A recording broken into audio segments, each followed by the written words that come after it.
സമാധാന ചർച്ചകൾ പരാജയപ്പെട്ടു. ഇനി നടക്കാൻ പോകുന്നത് എന്താണ്? യുദ്ധം വീണ്ടും ശക്തി പ്രാപിക്കുമോ?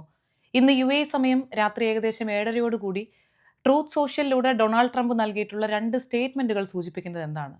ലെബനനിലെ 7 വയസ്സുകാരി അലീൻ സയ്യിദ് ഒരു നോവുന്ന കാഴ്ചയായി മാറുമ്പോൾ, ഇന്ന് 2026 ഏപ്രിൽ 12 ഞായറാഴ്ച യുദ്ധവുമായി ബന്ധപ്പെട്ട് നടന്നിട്ടുള്ള സംഭവ വികാസങ്ങൾ നമുക്കൊന്ന് നോക്കാം.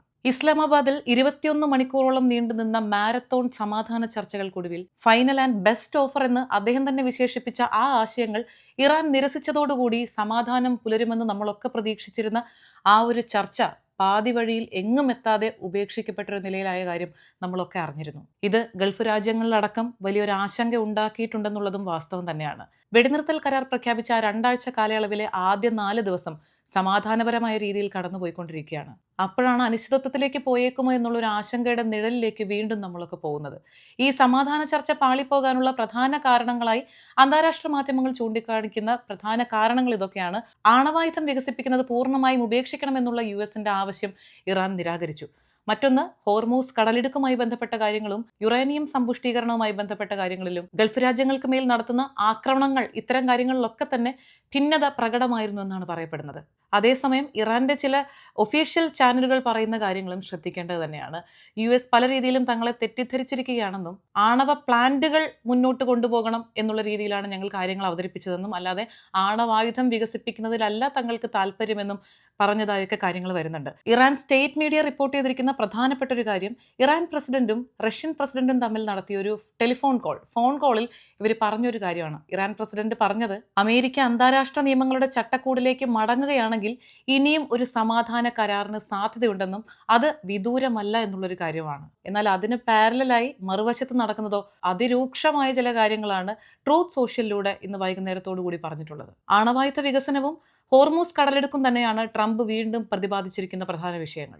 സൈനികരോട് തയ്യാറായിരിക്കാൻ ഇസ്രായേലിന് നിർദ്ദേശം നൽകുന്ന രീതിയിലുള്ള ചില കാര്യങ്ങളും നാവിക ഉപരോധത്തിലേക്ക് പോകുന്ന നടപടികൾ എന്നുള്ള രീതിയിലും ഹോർമൂസിലേക്ക് വരികയും പോവുകയും ചെയ്യുന്ന കപ്പലുകൾക്ക് സുരക്ഷയൊരുക്കുമെങ്കിലും ഇറാന് പ്രത്യേക തുകയൊക്കെ കൈമാറി അതിനുള്ള പെർമിറ്റ് എടുക്കുന്ന ആളുകൾക്ക് യാതൊരു തരത്തിലുള്ള സുരക്ഷ നൽകില്ല എന്ന് മാത്രമല്ല, കനത്ത പ്രത്യാഘാതങ്ങൾ നേരിടേണ്ടി വരുമെന്നും ട്രംപ് സൂചിപ്പിച്ചിട്ടുണ്ട്.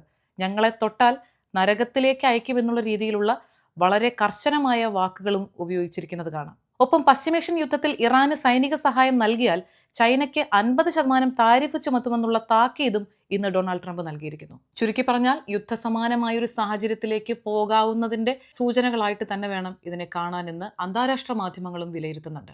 സമാധാന ചർച്ചകളിലെ പ്രധാനപ്പെട്ട ഒരു വിഷയമായിരുന്നല്ലോ ലെബനന് മേലുള്ള ആക്രമണം. അവിടുത്തെ ഇപ്പോഴത്തെ സ്ഥിതി വളരെ ഖേദകരമാണ്.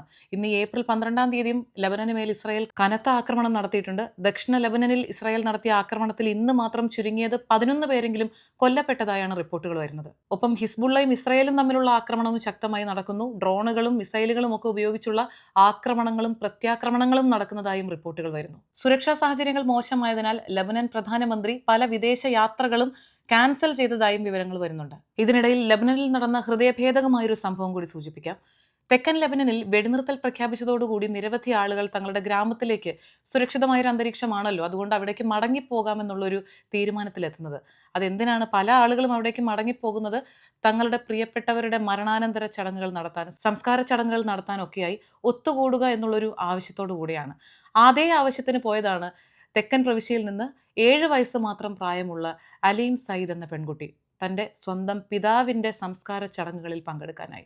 അവിടെ ആ കുട്ടി അതിൽ പങ്കെടുക്കുന്ന സമയത്താണ് നഗരത്തിലുള്ള തൻ്റെ വീടിനുമേൽ വീണ്ടും വലിയൊരു ആക്രമണം നടക്കുകയും ആ കുട്ടിയുടെ നിരവധി ബന്ധുക്കൾക്കൊപ്പം 2 വയസ്സ് പോലും പ്രായമില്ലാത്ത കുഞ്ഞനുജത്തിയും നഷ്ടമാവുന്നത്. ഉറ്റവരും ഉടയവരും ഒക്കെ നഷ്ടപ്പെട്ട് യുദ്ധത്തിൻ്റെ ഏറ്റവും ഭീകരമായ ഇരുണ്ട ഒരു മുഖത്ത് മുന്നോട്ടുള്ള വഴി എന്താണെന്നറിയാതെ ഒരു ചോദ്യചിഹ്നമായി അവശേഷിക്കുന്ന ആ ഒരു കുട്ടി യുദ്ധഭീതിയുടെ അനേകായിരങ്ങളുടെ ഒരു പ്രതീകമായി മാറുകയാണ്. ചുരുക്കി പറഞ്ഞാൽ പ്രതീക്ഷ പുലരുന്നതും അസ്തമിക്കുന്നതുമൊക്കെ ക്ഷണനേരം കൊണ്ടെന്ന് വേണം പറയാൻ. ഈ വെടിനിർത്തൽ എന്ന് പറയുന്നതൊക്കെ ഒരു ജലരേഖയായി മാറുന്ന അക്ഷരാർത്ഥത്തിലുള്ള സംഭവങ്ങളാണ് ലെബനനിൽ നടന്നുകൊണ്ടിരിക്കുന്നത്. ഇന്നിപ്പോൾ സമാധാന ചർച്ചകൾ പരാജയപ്പെട്ടതിന് ശേഷം ഡൊണാൾഡ് ട്രംപ് നടത്തിയിട്ടുള്ള പ്രസ്താവനകളും മറ്റു കാര്യങ്ങളുമൊക്കെ കൂട്ടി വായിക്കുകയാണെങ്കിൽ യുദ്ധം കൂടുതൽ വ്യാപിപ്പിക്കാനുള്ള സാധ്യതകളാണ് മുന്നിൽ കാണുന്നത്. അമേരിക്ക ശക്തമായൊരു നിലപാടെടുക്കേണ്ട സമയമാണെന്നുള്ള സൂചനകളും അദ്ദേഹം നൽകിയിട്ടുണ്ട്. ശാന്തി വേണം, പക്ഷേ ശക്തിയിലൂടെ മാത്രമേ അത് സാധ്യമാകൂ എന്നൊരു നിലപാടാണ് പ്രകടമാവുന്നത്. മിഡിൽ ഈസ്റ്റ് മേഖലയിലും സംഘർഷങ്ങൾ ശക്തമാവുകയാണെങ്കിൽ ആഗോള രാഷ്ട്രീയവും കൂടുതൽ ചൂടുപിടിക്കാൻ സാധ്യതയുണ്ട്. ട്രംപിന്റെ പ്രസ്താവനകൾ അമേരിക്കയിലും വലിയ ചർച്ചകൾക്കിടയാക്കിയിരിക്കുന്നു. എന്തായാലും ഇനിയുള്ള മണിക്കൂറുകൾ നിർണായകം തന്നെയാണ്. ഇറാൻ സൂചിപ്പിച്ചതുപോലെ ഇനിയും ഒരു സമാധാന ചർച്ചയ്ക്കും കരാറിനുമൊക്കെ സാധ്യതയുണ്ട് എന്നുള്ളൊരു പ്രതീക്ഷയിൽ തൽക്കാലം നമുക്ക് സമാധാനിക്കാം. നൈറ്റ് അപ്ഡേറ്റ് സമാപിക്കുന്നു. നമസ്കാരം. Night Updates supported by Hashim Hypermarket, Kalyan Jewellers, Lulu, Arin Bakers, eLessons.net, Fira Foods, Dhanvantari Ayurveda, Al-Sud Cargo, Gold Star Rent-A-Car, Dr. Rasina's Ayurvedic Clinic, Ain Golden Diamonds, Choco World, Vintage Lux Real Estate, Partha Signature Abu Shagara, Sharjah.